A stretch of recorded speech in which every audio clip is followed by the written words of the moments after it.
Hello and welcome to my Today in History channel. My name is Sophia Afiesimama. If you're a subscriber, thanks very much for your support.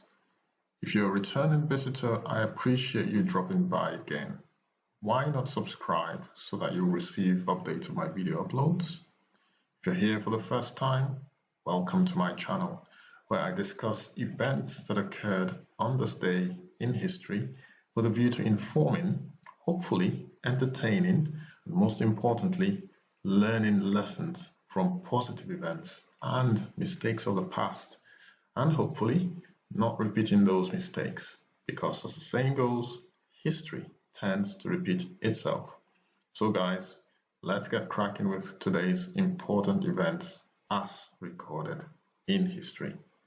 It's the 10th of November and we'll start with, but not before rolling back the blind, Conrad I, pictured here. Well, the year was 9/11, so photography wasn't invented. Paintings were not that popular, if there were any, maybe rock paintings at the time, But anyway, Conrad I here on this day was elected German king at Forchheim. By the way, this looks like a coin, an old coin, that was struck or minted, as one would say today, to commemorate maybe an anniversary or his ascension to the throne. But it was a German king at Forchheim. After the death of Louis the Child, he was the last of the East Frankish Carolingians. So this is an illustration or an engraving. It's the image of Conrad I engraved on a coin, or what looks like a coin. Okay, so 9/11 was the year. This was the day that Conrad I was elected German king at Forchheim. Okay, another coronation. Well, this is a coronation and not an election. Interesting that Conrad was elected, and kings and queens are usually crowned. Anyway, so George II on this day, pictured here, had his coronation. So George II was King of Great Britain and Ireland, Duke of Brunswick-Lüneburg, which is Hanover, and a prince-elector of the Holy Roman Empire from the 11th of June 1727 until his death in 1760. George is the most recent British monarch born outside Great Britain. He was born and brought up in northern Germany. The Act of Settlement 1701 and the Acts of Union 1707 positioned his grandmother, Sophia of Hanover, and her Protestant descendants to inherit the British throne. After the deaths of Sophia and Anne, Queen of Great Britain, in 1714, his father, the Elector of Hanover, became George I of Great Britain. So, again, George II ascended to the throne on this day in 1683. Let's move on now to the year 1918. 102 years ago on this day, this man pictured here, very sure would be a popular face in Poland. His name is Józef Piłsudski. He was a Russian, Polish, revolutionary, and the first chief of state of the newly reconstituted Poland. So on this day, he arrived in Warsaw to declare Poland an independent state. Okay, so this was the day that he made that declaration, but the actual independence of Poland is the 11th of November, which is tomorrow. Okay, so I'm going to carry on with his bio. He was also a statesman who served as the chief of state from 1918 to 1922 and First Marshal of Poland from 1920.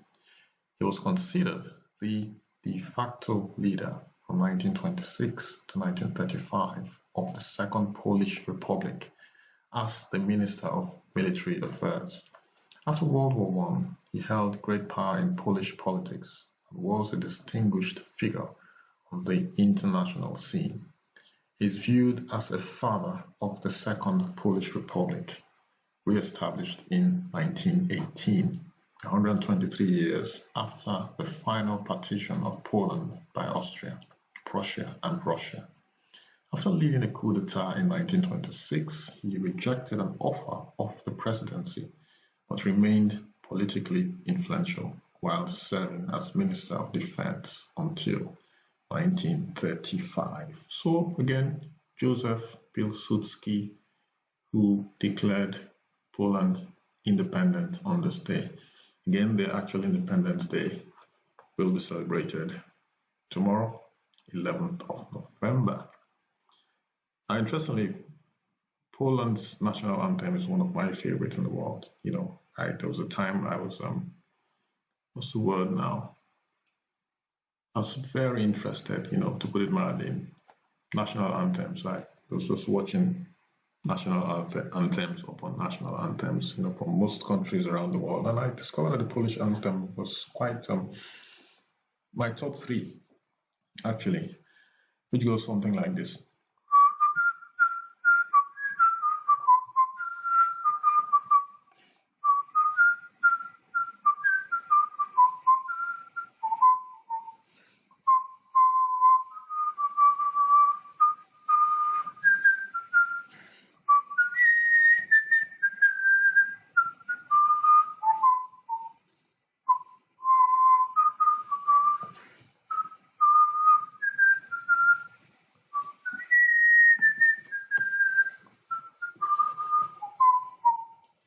Beautiful anthem, I think. Go check it out, guys, if you're into your music and anthems. But yeah, the Polish anthem, really cool. Really cool. So 1925. Let's move swiftly on. 7 years later, this man pictured here, his name is Richard Burton. He was a Welsh actor whose best known performances were of highly intelligent and articulate men who were world-weary, cynical, or self-destructive. Burton was nominated for an Academy Award 7 times, but never won an Oscar. He was a recipient of BAFTAs, Golden Globes, and Tony Awards for Best Actor. In the mid-1960s, Burton ascended into the ranks of the top box office stars. By the late 1960s, Burton was one of the highest paid actors in the world, receiving fees of $1 million or more, plus a share of the gross receipts. Burton remained closely associated in the public consciousness with his second wife, actress Elizabeth Taylor. The couple's turbulent relationship was rarely out of the news. So that is Richard Burton from the country of Wales, part of the United Kingdom, born on this day in 1925. Let's move on now to the year 1938, and this man pictured here, his name is Kemal Atatürk. This was the day he died in 1938. He was a Turkish reformer, the founder and first president of the Republic of Turkey. So he was president from 1923 until his death 15 years later in 1938. So I guess the name Turkey was derived from his last name Atatürk. So that is the Turkish reformer Kemal Atatürk, founder and first president of Turkey, died on this day in Istanbul. The year again, 1938. 20 years later,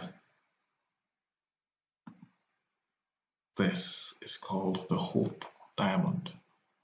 One of the largest blue diamonds ever known, was donated to the Smithsonian Institution in Washington, D.C., becoming one of its most popular attractions. So that is the Hope Diamond. Must be worth a whole lot of cash Beautiful, absolutely beautiful. Okay, 11 years later, in 1969, the American children's TV series Sesame Street, which featured a cast of puppet characters that included Elmo, Big Bird, and the Cookie Monster, made its debut on the National Educational Television Network, later known as PBS, the Public Broadcasting Service. So that's Sesame Street, which millions and millions of children who are now grown adults and probably grandfathers and grandmothers would recognize this in their growing up years. Brought a lot of smiles to millions of kids worldwide.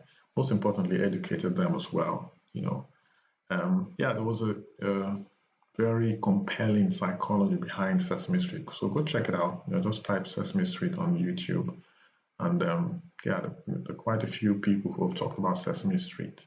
I think one of them was this Canadian writer, Malcolm Gladwell. I think he did talk about Sesame Street, how the psychology, the timing of certain emotions, and it was the perfect children's entertainment / educational program ever made. So go check it out, go find out some more information about this. So Sesame Street again made its debut on this day in 1969. Okay, 1982, 13 years later, Soviet statesman and Communist Party leader, pictured here, Leonid Brezhnev, died in Moscow after presiding as the leader of the Soviet Union for more than 18 years. So that is Leonid Brezhnev,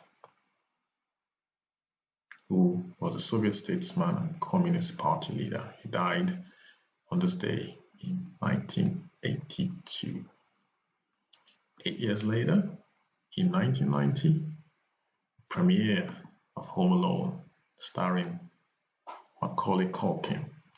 The American comedy Home Alone, written by John Hughes, had its world premiere. It was a huge hit. It spawned a number of sequels and became a TV staple during the Christmas holidays. So that is pictured here. Macaulay Culkin, Home Alone, and then the burglars who were trying to break into his home when he was forgotten by his parents, who left him at home and went shopping.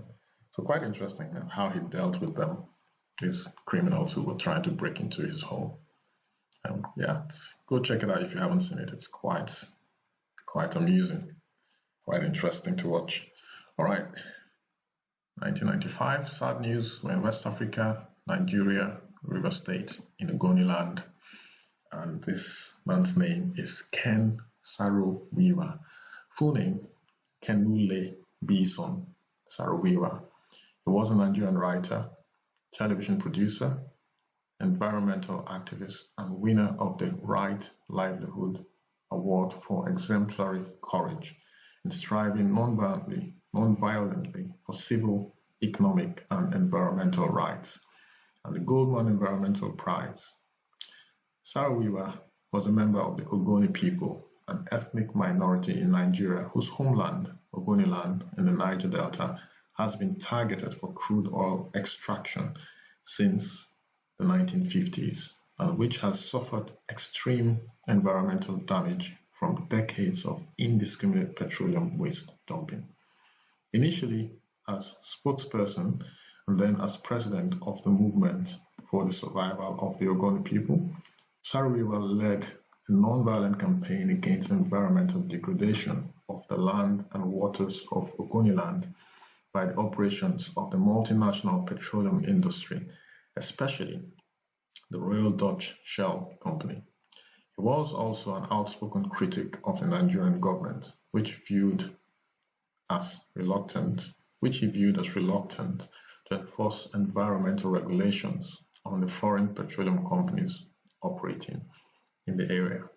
So on this day, sadly, Ken Saro-Wiwa was hung by the military government of Sani Abacha of Nigeria.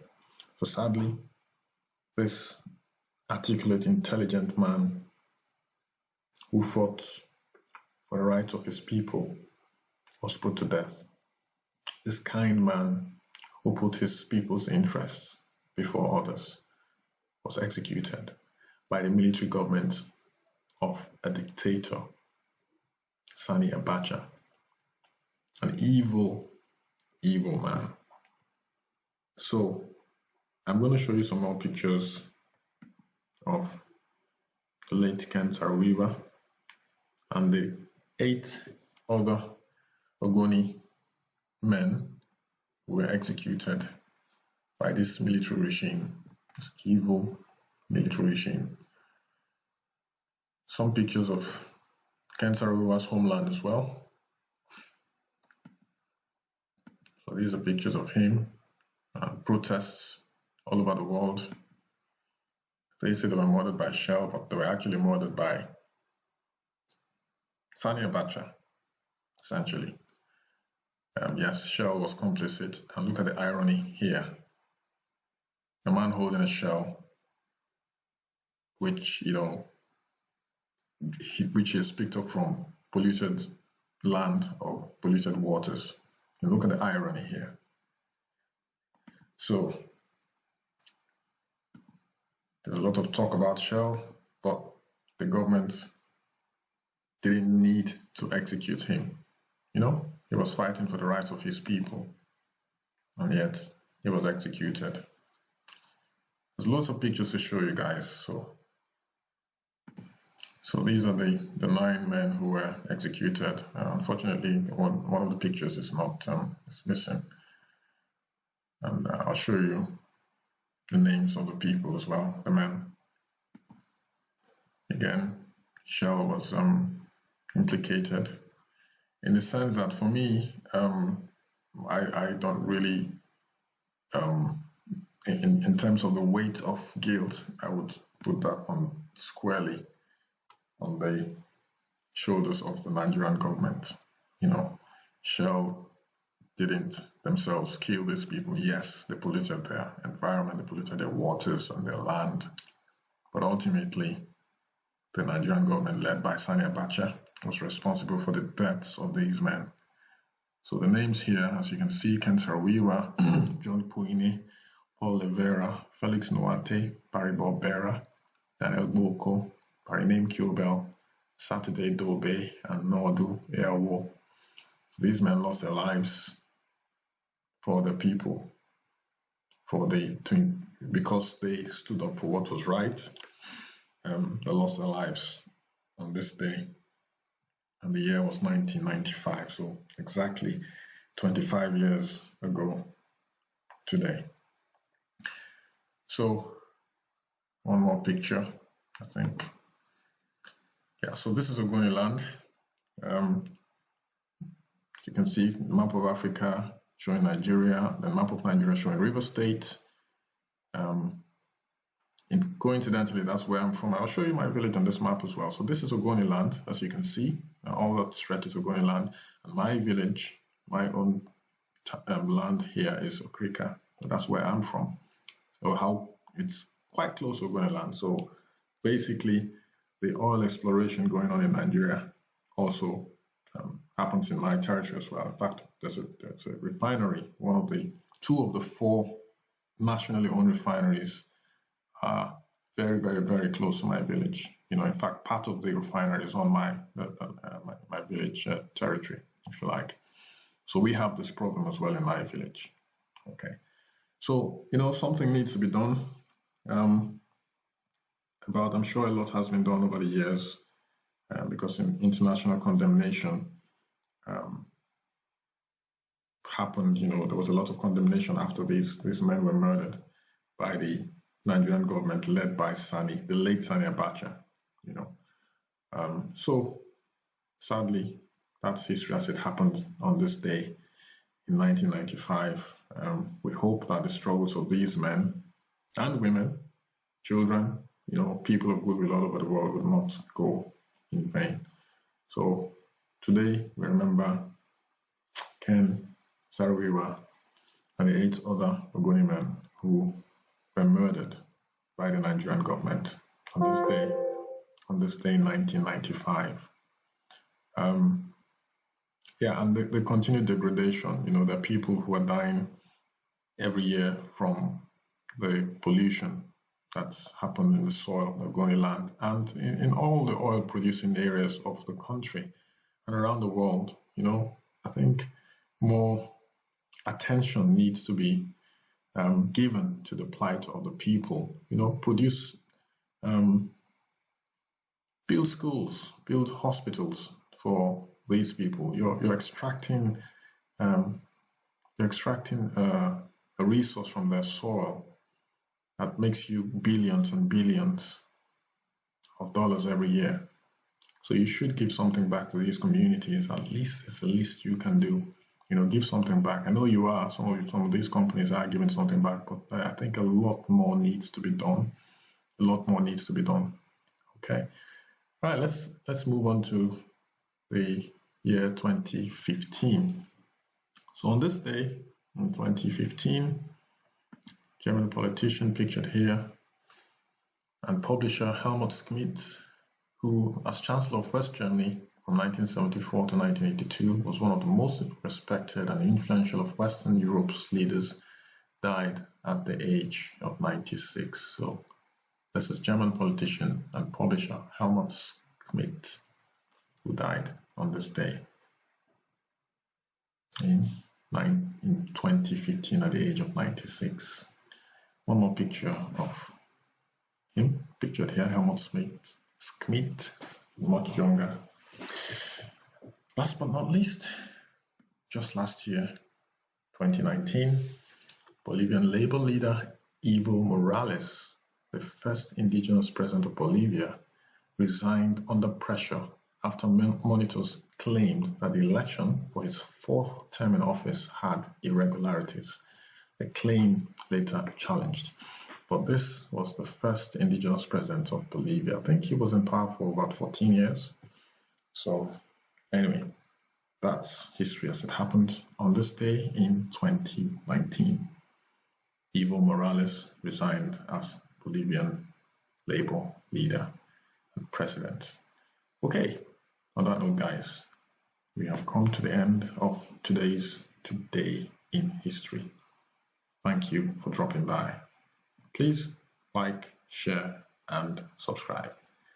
Thanks once more. I shall see you tomorrow, November 11th, for another edition of Today in History. Take care, stay safe, bye-bye.